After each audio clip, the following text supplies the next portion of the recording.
ആയിരക്കണക്കിന് ആളുകൾ പങ്കെടുത്ത വലിയൊരു വിരുന്നാണ്. അതിനിടയിൽ കുറേ ബിരിയാണി ഇങ്ങനെ ബാക്കി വരികയാണ്. അവർ അത് കുഴിച്ചിടാൻ തീരുമാനിക്കുന്നു.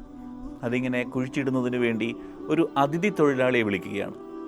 അങ്ങനെ ഒരു അതിഥി തൊഴിലാളിയെ കൊണ്ടുവരുന്നു. അയാൾ അവിടെ എത്തി അയാൾ കുഴി വെട്ടി തുടങ്ങുകയാണ്. അയാൾക്കറിയില്ല ഇതെന്തിനു വേണ്ടിയുള്ള കുഴിയാണ് എന്ന്.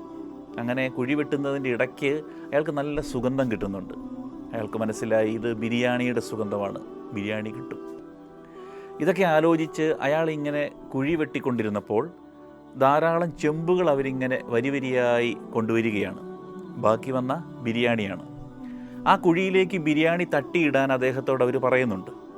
ആ ചെമ്പിൽ നിന്ന് ബിരിയാണി ഇങ്ങനെ കുഴിയിലേക്ക് അയാൾ തട്ടിയിടുകയാണ്. കുഴിക്ക് മുകളിൽ ഇങ്ങനെ പൊങ്ങി നിൽക്കുകയാണ് ബിരിയാണി. അത്രമാത്രം ബിരിയാണി മിച്ചമുണ്ട്. അയാളോട് ചവിട്ടി അതിങ്ങനെ താഴ്ത്താൻ പറയുന്നുണ്ട് അവർ. പക്ഷേ അയാൾക്ക് പറ്റുന്നില്ല. അയാളിങ്ങനെ വിങ്ങിപ്പൊട്ടി നിൽക്കുകയാണ്.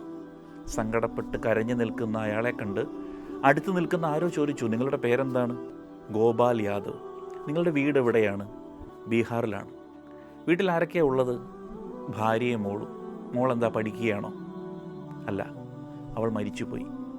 എങ്ങനെ? വിങ്ങിപ്പൊട്ടി അയാൾ പറയുകയാണ്, പട്ടിണി കൊണ്ട്. കുഴിച്ചു മൂടാനിട്ടിരിക്കുന്ന ബിരിയാണി നോക്കി അയാൾ വീണ്ടും പറയുകയാണ്, പട്ടിണി കൊണ്ട്.